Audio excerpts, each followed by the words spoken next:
Well, thank you, everyone.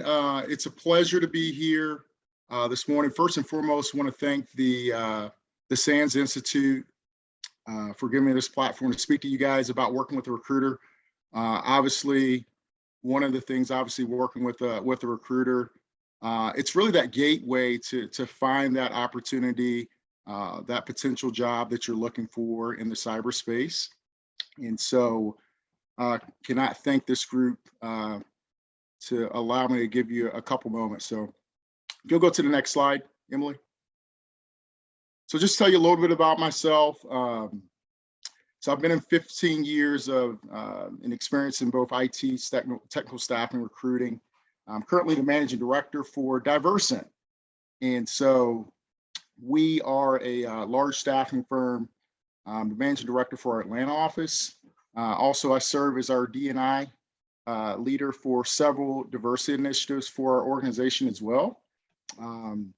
We're consistently ranked as a preferred supplier for many of our national key clients.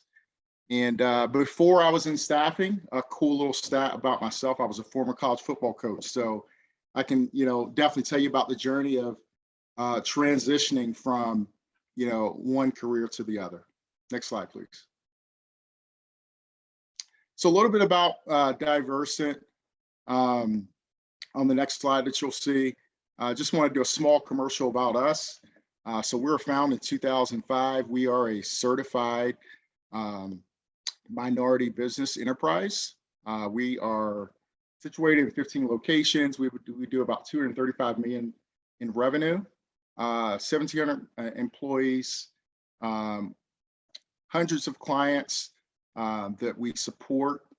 You can see a couple of stats about us is we are a certified in MSDC as well, and also currently ranked on the largest IT staffing firms.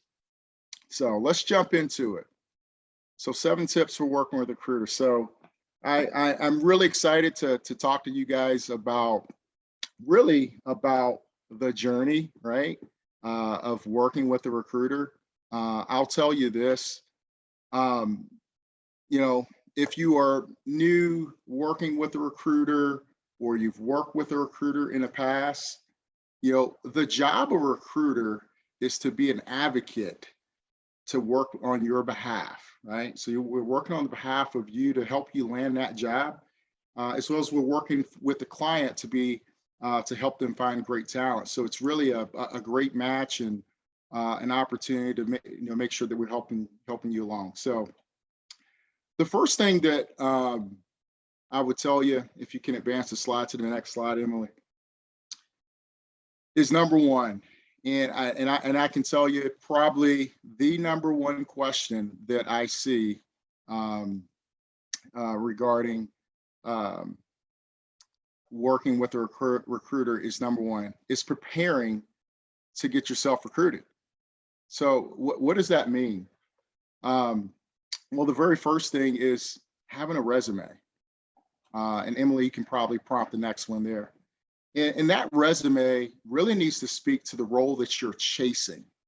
And let me say that again, the role that you are chasing, because a lot of times you may be in a role today, whether you're a network engineer or you're in help desk or customer service, and you're looking to advance to that next role, which that next role could be a cybersecurity engineer. You want that resume to speak to the role that you're chasing. Obviously, we could probably do an entire session of what that looks like, but that resume needs to speak to the role that you're chasing. Second point, a LinkedIn profile. Your LinkedIn profile should tell a story about you, about your personal brand. Your LinkedIn profile should have a professional picture. It should stand out about a story to help an employer or recruiter find you. I will tell you that 97% of most hiring decisions are made when a recruiter or hiring manager looks up your profile. So if you don't have a LinkedIn profile, I'll definitely encourage you to make sure you have one today. Third point, References. So before you come, as you are, you've got a resume, got that LinkedIn profile, I would have 4 to 5 solid professional references that can speak about your experience, that can sell you, right? Whether those references are former managers, a mentor, a teacher, someone that can highlight your experience and help you get in the door. A lot of times I'll tell you that many times that we find that, those references actually will help push you over, right? I can't count the many times that, we're working with the client, we provide reference, that reference may know the hiring manager. And a lot of times they're making that call and say, hey, you know what? This person's a great person, could be a great asset to our organization. So I would have those 3 things as you're preparing to get recruited. Next slide. So number 2, so as you engage with a recruiter, the very first thing that I would think about is you really need to frame out your expectations.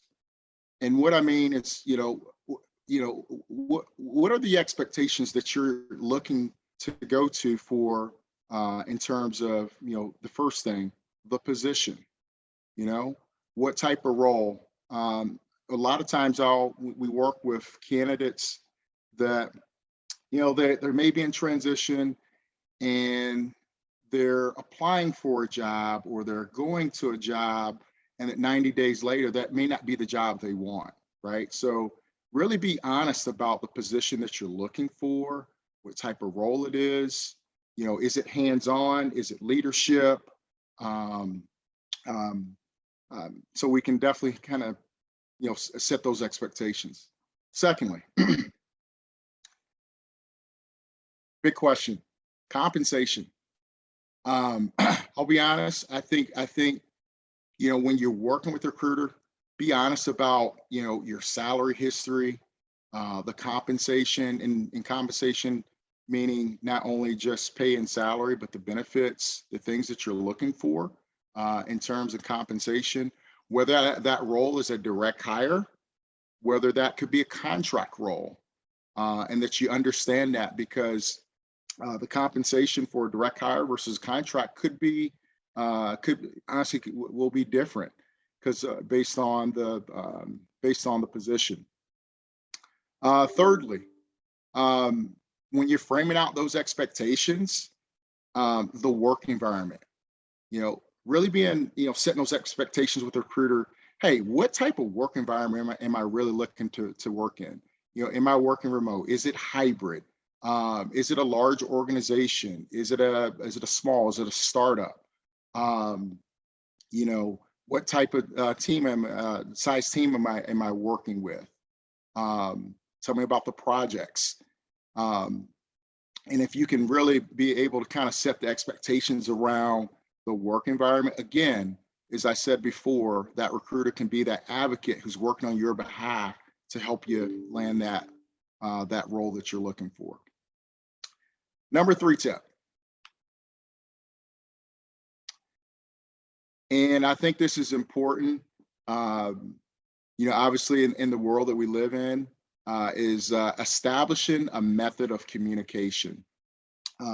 Many times, like I said, you may get a call from a recruiter during the day, and maybe you're working, and you need to set up some time with that recruiter later in the day or during lunch. But I think it's important when you first establish that communication, like, hey, is it okay if we do a phone call or an email or text? Many times, working with a recruiter may include an in-person meeting. Obviously, in the climate that we're in with COVID, they may request that I honestly do a FaceTime video as well. But I think kind of establishing that communication is important, because many of us are busy. We understand that you guys are busy, and it could be, hey, John, hey, I understand that you may be busy, you may not be able to take a phone call, but hey, can you text me some times when you may be available for an interview or follow-up call? Yeah, absolutely. So I think that's important to make sure that you establish a good method of communication. Next slide.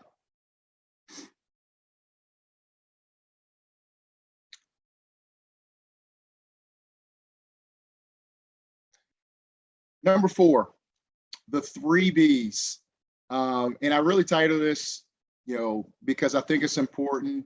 Kind of ties into, setting expectations, but being available, being responsive, and being honest is super critical.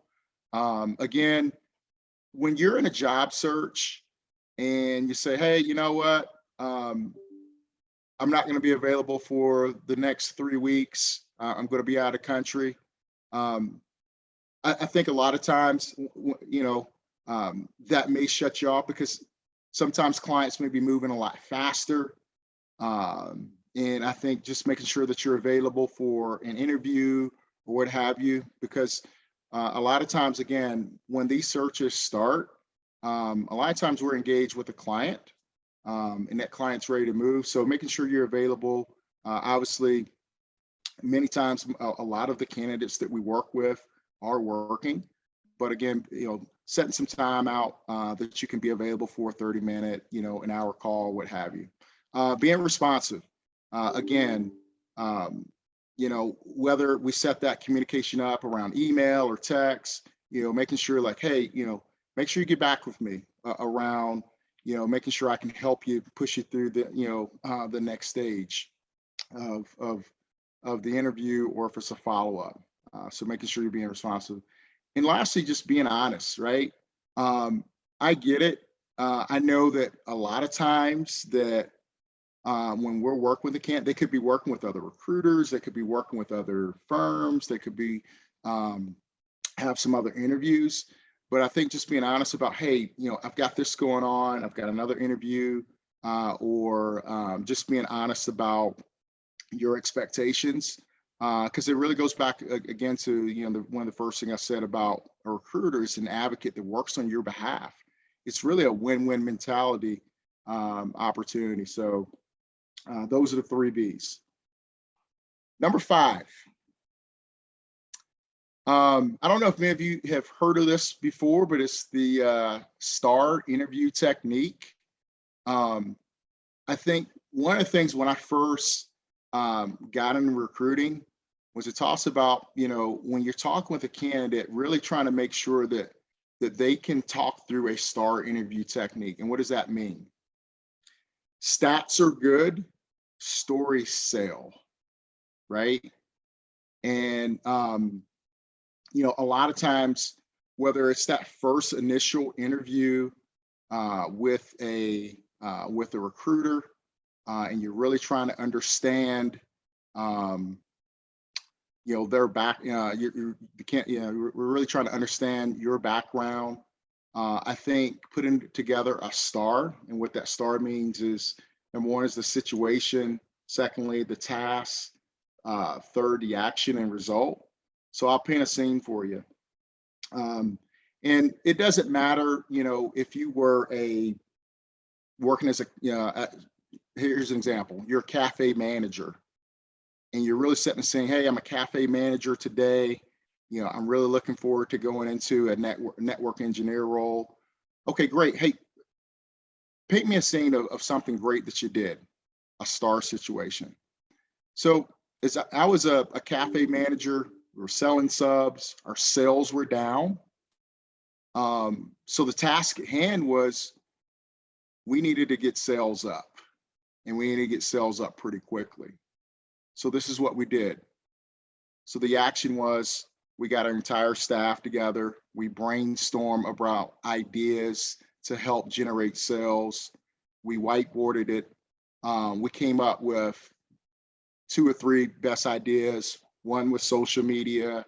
One was a rewards program. What we landed on was we decided to do both a social media and a rewards program. As a result, we increased our sales by 250% over 6 months. The cafe was profitable.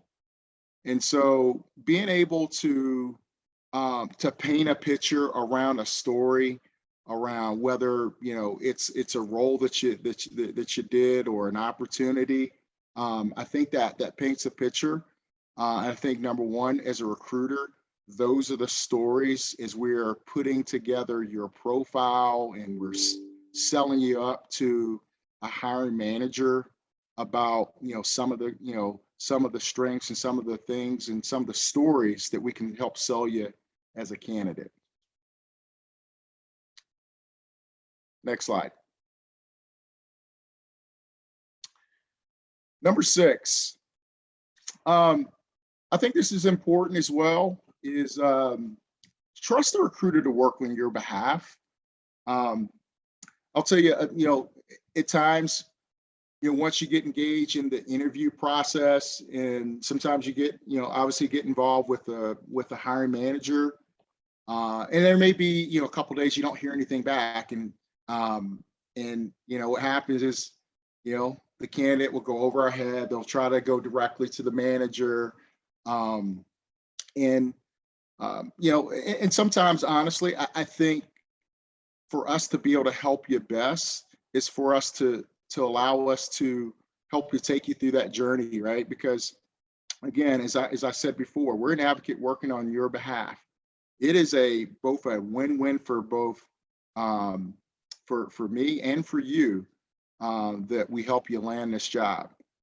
I know one of the questions that came in is,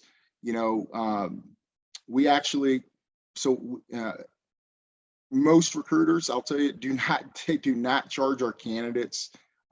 It's a relationship that we work with the firms that they trust us. So we're working on your behalf to make sure that we can help you land that job. And so many of the things that we talked about up front was, hey, being honest about the things that are important to you, kind of setting that framework of the expectations.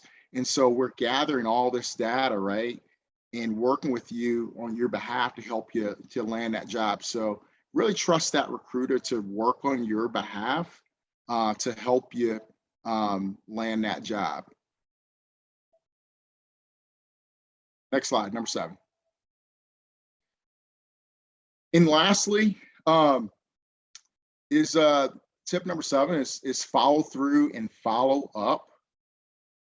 Follow through, I think, obviously, when we set up interviews for you on behalf of the client or the hiring manager, that you follow through. Make sure that if we set up a time that, hey, it's Thursday at 2:00, make sure you follow through with honoring that commitment. I think it's important that that you follow up, because you never know. Like I said,